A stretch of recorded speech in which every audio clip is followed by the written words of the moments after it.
Hey everyone, welcome back.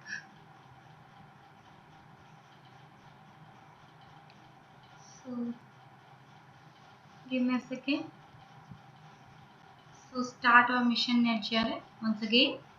अभी हम अपना पेपर 2 कवर कर रहे हैं एजुकेशन सब्जेक्ट यूनिट 1 में हमने पार्ट ए कवर कर लिया, पार्ट बी कवर कर लिया, पार्ट सी का ये आपका लास्ट लेक्चर है। इसके बाद हम पार्ट डी का कवर करेंगे। ये हमारी है क्लास नंबर 25। अगर आप मेरे चैनल पे न्यू हैं तो आप इसे सब्सक्राइब कर सकते हैं। अगर आप ना जून में नेट का सर्टिफिकेट पाना चाहते हो तो ये 1.5 मंथ अपने बेहतर ढंग से क्रिस्प वे में आपको सारे नोट्स यहाँ पे अवेलेबल हैं, पढ़ाई कर लो।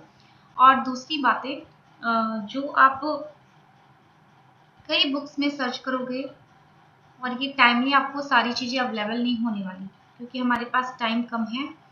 और ये जितने भी यहाँ पे नोट्स हैं, जितने भी मैं आपको लेक्चर प्रोवाइड कर रही हूँ, वो एक बुक से बने हुए लेक्चर नहीं है। काफ़ी बुक्स को मैंने यूज़ किया है, एक सब्जेक्ट की एटलीस्ट मैंने 4-5 बुक्स को यूज़ किया है तब ये लेक्चर बना पाऊँ। ठीक है, तो ये आपके लिए बेनिफिटेड है। बस यहाँ पे आप लेक्चर को देखो, इंपॉर्टेंट पॉइंट जितने भी लिखवाती हूँ नोट डाउन करो और रिवीजन करते चलो, तो आपका ये नेट बहुत ही टफ नहीं है, इजीली आपका कवर हो जाएगा, क्लियर हो जाएगा। जून में आपको आपका सर्टिफिकेट मिल जाएगा। एज ए वेल विशर आप अपने फ्रेंड्स को शेयर कर सकते हो। अगर आप मेरे क्लास को ज्वाइन करना चाहते हो, जैसे कि आप जानते हो कि ये क्लासेस जो मेरी है पब्लिक तभी तक हैं जब तक मैं चाहती हूँ, यानी कि मैं यूनिट 1 है आपका पेपर 2 का, यूनिट 1 आपका पेपर 1 का, ये दोनों कवर कराने के बाद इन सारी क्लासेस को पब्लिक नहीं रखूंगी, सारी क्लासेस प्राइवेट होंगी। तो आप मेरी क्लासेस को ज्वाइन करना चाहते हो तो आप मुझे व्हाट्सएप कर सकते हो 8299440121 पे। सो हमने क्या पढ़ लिया था? हमने पढ़ा था कि सोशल मूवमेंट होता क्या है और सोशल मूवमेंट, सोशल चेंज यानी कि सामाजिक आंदोलन क्या होता है और सामाजिक परिवर्तन क्या होता है। अब हमें पढ़नी है, इस सिलेबस के अकॉर्डिंग चल रहे हैं, इसमें अब हमें पढ़नी है थ्योरीज। पार्ट सी का लास्ट आपका लेक्चर है, theories of social movement.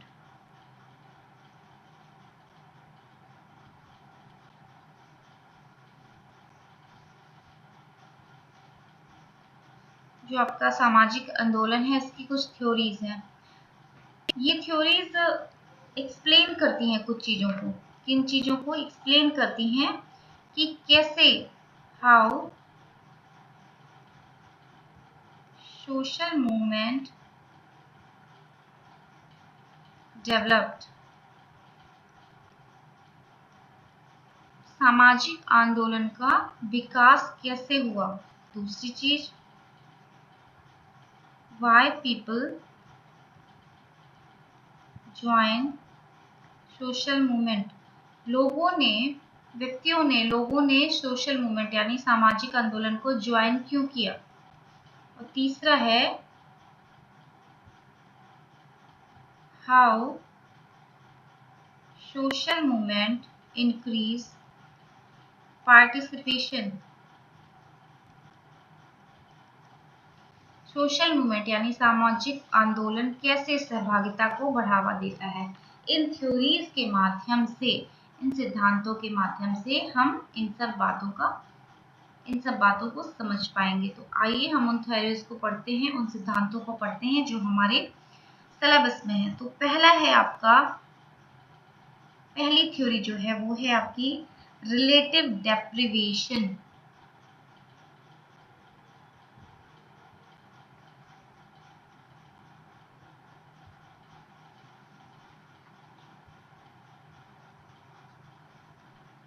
Please give me a second.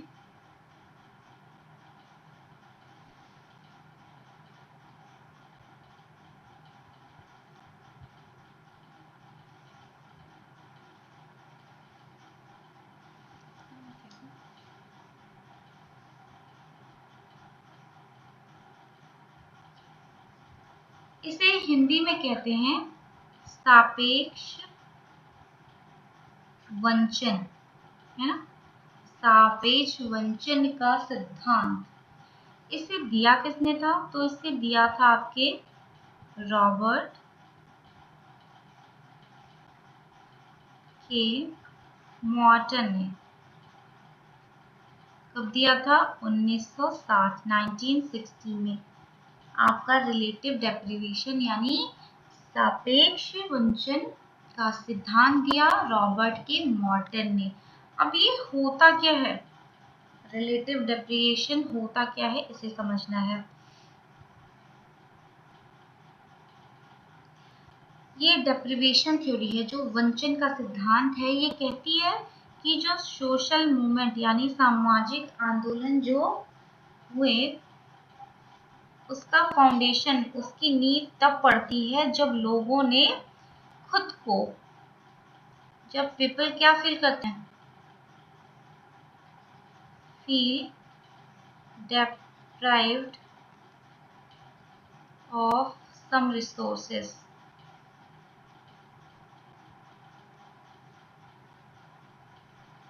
ये थ्योरी कहती है कि जब पर्सन, लोगों ने महसूस करना शुरू किया, इसका फाउंडेशन कैसे बना?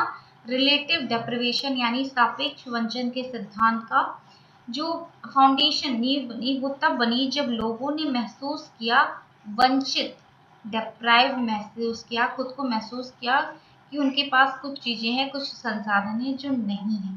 तब इस थ्योरी का जन्म हुआ, आप कह सकते हैं। इस अप्रोच के अनुसार आप कह सकते हैं कि individual who are lacking some goods, व्यक्ति हैं जिनके पास गुड्स नहीं है, कुछ गुड्स है जो नहीं है, कुछ सर्विस यानी कि सेवा है जो औरों के पास है, उसके पास नहीं है, कुछ कंफर्ट, कुछ आराम है जो लोगों के पास है बट उसके पास नहीं है। तो वो क्या करता है? अपनी जो स्थिति है समाज में, अपनी स्थिति को सुधारने के लिए क्या करते हैं? वो लोग मिलके मूवमेंट यानी कि आंदोलन करने लगते हैं। जैसे कि मैं इसे एक एग्जाम्पल से समझाना चाहूंगी।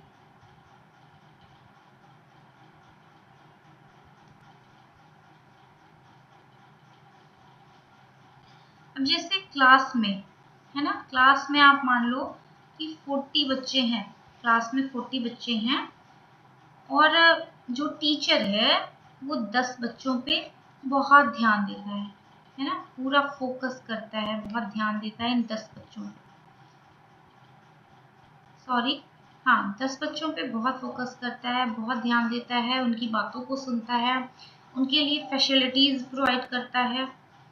तो ये जो 30 बच्चे हैं वो क्या महसूस करेंगे? डिप्राइव, वंचित महसूस करेंगे, अवॉइड महसूस करेंगे, ठीक है।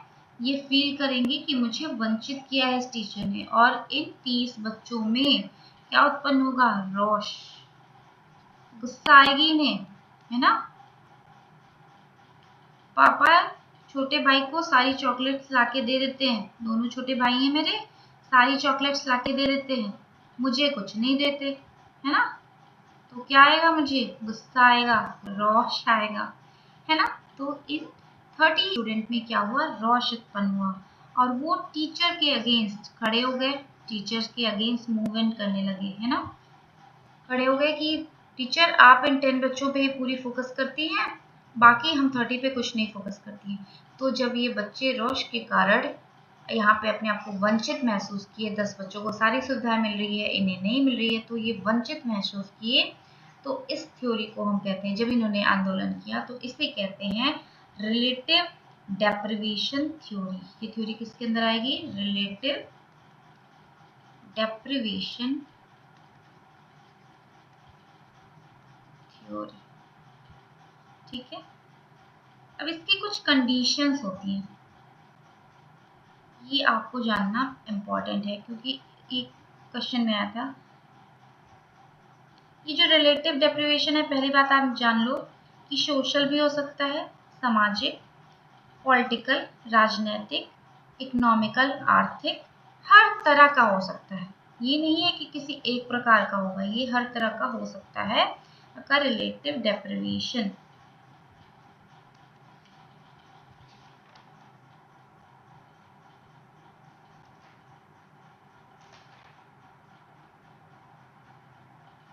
मान लीजिए, इसे मैं थोड़ा सा और समझा दूं कि मान लीजिए ए है ना, ए व्यक्ति है, ए फॉर आप किसी को ले लो, वो सोचता है कि उसके पास एक्स वस्तु है वो नहीं है, बाकी उसके सारे फ्रेंड्स हैं, इन सबके पास है, तो वो खुद को वंचित महसूस करता है।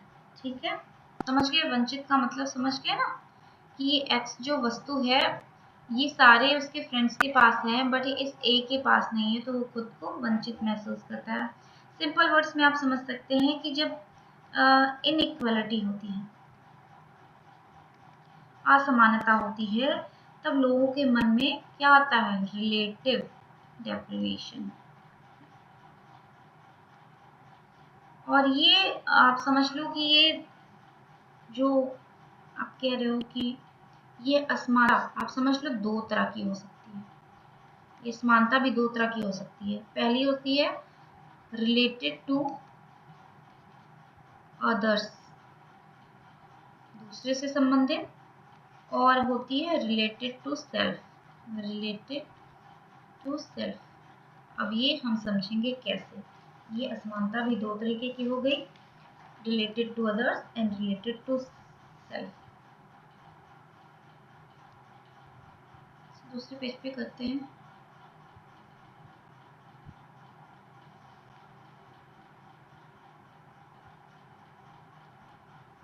अब ये असमानता जब रिलेटेड टू सेल्फ होगी, रिलेटेड टू सेल्फ, खुद से स्वयं से संबंधित, तो इसका मतलब हुआ कि मैं 10 घंटे आपको पढ़ाना चाह रही हूँ, है ना, 10 घंटे पढ़ाना चाह रही हूँ लेकिन सिर्फ 2 घंटे पढ़ा पा रही हूँ, तो क्या होगा? मेरे अंदर आएगा डेप्रिवेशन, वंचन। ये भी वंचन ही हो।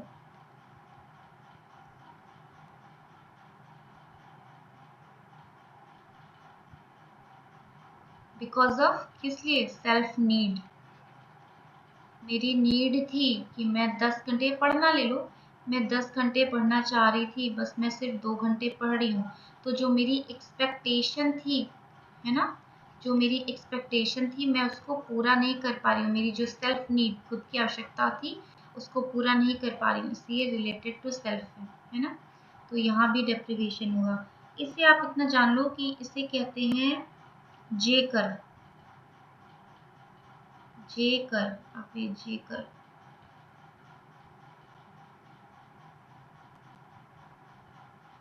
अब ये जे कर्व कैसे बना? जे कर्व बना क्योंकि ये जो मेरी एक्सपेक्टेशन थी 10 घंटे थी, है ना, और ये कितनी पूरी हो रही है? 2 घंटे। यहाँ बना देती हूँ थोड़ा बड़ा सा, जे कर्व बोलते हैं इसको। क्यों? क्योंकि ये जो 10 घंटे की एक्सपेक्टेशन थी वो पूरी नहीं हुई, इतना भी तो गैप ही रह गया ना, यहाँ तक मैंने पढ़ाई की होती तब ना पूरी होती, ये सिर्फ 2 घंटे रह गई, 2 ही घंटे में पढ़ पा रही हूँ, तो यहाँ बन गया आपका जे कर्व। इसे जे कर्व बोलते हैं, जे कर्व थ्योरी भी इसे बोलते हैं, याद रखिएगा। और इससे दिया था आपके वॉल्टर ने, ये सब चीजें याद रखिएगा, ठीक।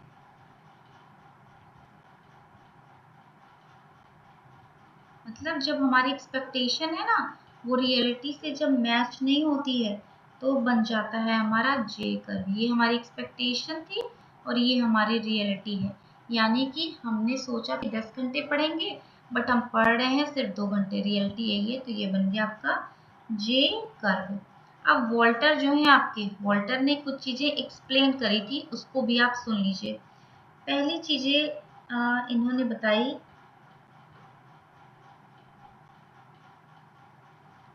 आपको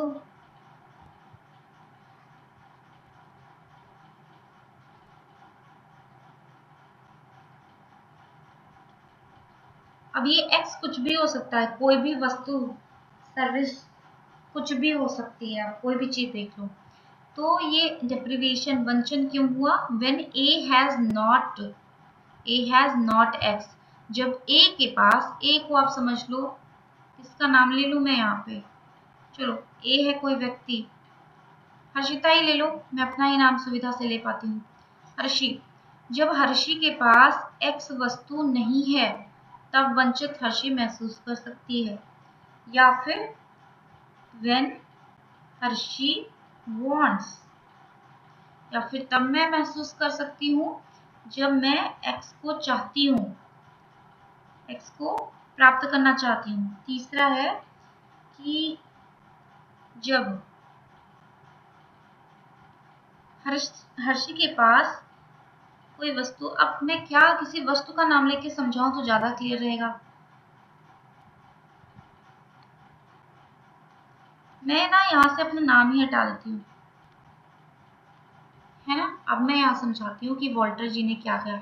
वॉल्टर जी ने कहा कि जब ए के पास एक्स नहीं होता है, यानी ए पर्सन, आप अमन रख लो, अमन है, अमन के पास ये एप्पल का फोन नहीं हो, आईफोन जिसे आप कहते हो, मुझे एक्चुअली इन सब चीज़ों की इच्छा नहीं है, इसीलिए मैंने अपना नाम हटा लिया।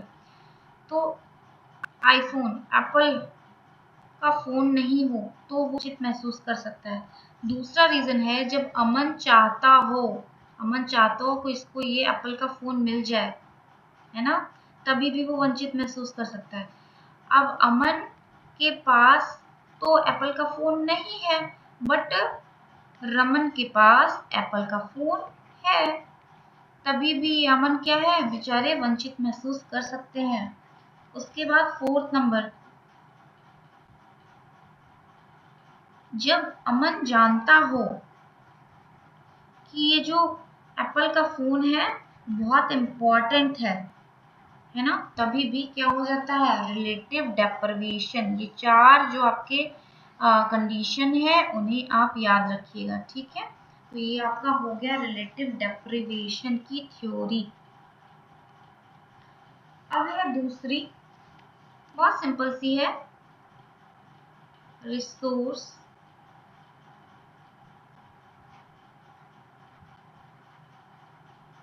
Mobilisation, resource mobilization theory. क्यों ये थ्योरी दी थी आपके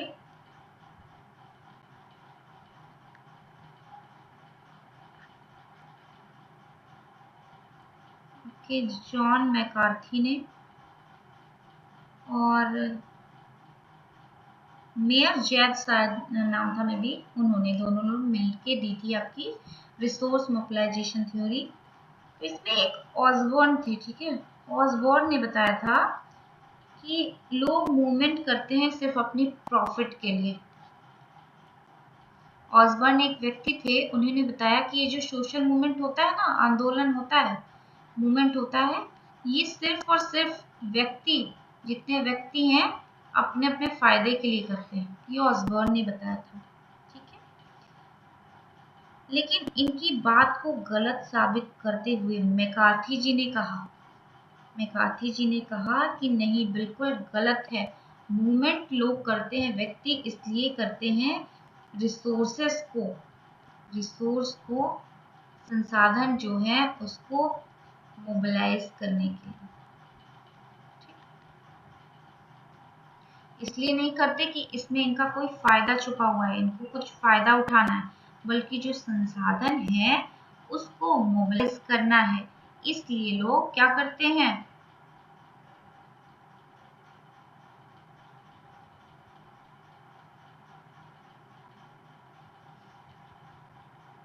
ये संसाधन को क्या हो सके, आपको मोबिलाइज करने के लिए आप कह सकते हैं, जुटाने के लिए, संग्रहण के लिए, जो संसाधन है उसके लिए लोग क्या करते हैं, आंदोलन करते हैं, ना कि सिर्फ अपने अपने लाभ के लिए।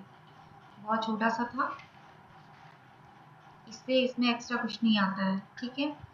और तीसरा आपका है political process theory, political process theory, इसका क्या मतलब है, ये दिया था मैक एडम ने, मैक एडम ने 1980 में दिया था। और इन्होंने कहा कि जो ये सोशल मूवमेंट चलते हैं ना, मूवमेंट चलते हैं, ये तभी सफल हो सकता है जब ये पॉलिटिकल प्रोसेस से, पॉलिटिकल प्रोसेस राजनीतिक प्रक्रिया से होकर गुजरे। अब राजनीतिक प्रक्रिया का मतलब क्या हुआ यहाँ पे, राजनीतिक प्रक्रिया का मतलब हुआ कि जब मूवमेंट चल रहा हो तो एक कोई लीडर होना चाहिए, लीडर गति देने के लिए, मूव कराने के लिए। जैसे अन्ना हजारे जी क्या हुए थे, लीडर बन के बैठे हुए थे, है ना, अपने मूवमेंट को गति देने के लिए। और लोग जितने लोग थे ऑर्गेनाइज थे, है ना, संगठित। ये हुआ आपका पॉलिटिकल प्रोसेस। पॉलिटिकल प्रोसेस का क्या मतलब हुआ कि एक लीडर होना चाहिए, साथ में लोग क्या होने चाहिए, ऑर्गेनाइज्ड होने चाहिए। तो इन्होंने कहा, मैकएडम ने, कि अगर किसी मूवमेंट को, किसी आंदोलन को सफल बनाना है तो आपको इसे पॉलिटिकल प्रोसेस से होकर गुजारना पड़ेगा।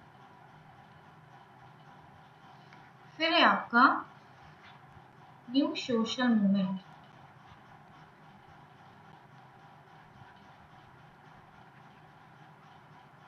New social movement theory.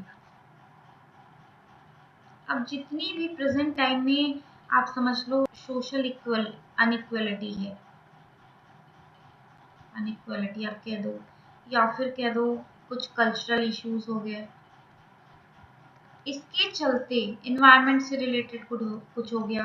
तो इसके चलते क्या हो रहा है, जब मूवमेंट होता है अभी हमारे प्रेजेंट टाइम में, तो क्या होता है, उसे कहते हैं न्यू सोशल मूवमेंट। जैसे आप कह सकते हो कोई नया इन्वायरमेंटल इशू आ जाए कि ओजोन लेयर में होल हो रही है, और सभी फ्रिज यूज़ करना या फिर ऐसी चीज़ें, एसी यूज़ करना, ऐसी चीज़ें यूज़ करना आप छोड़ दें जिसमें क्लोरोफ्लोरो जो भी गैस है वो निकलती हो, उसे बंद कर दें आप।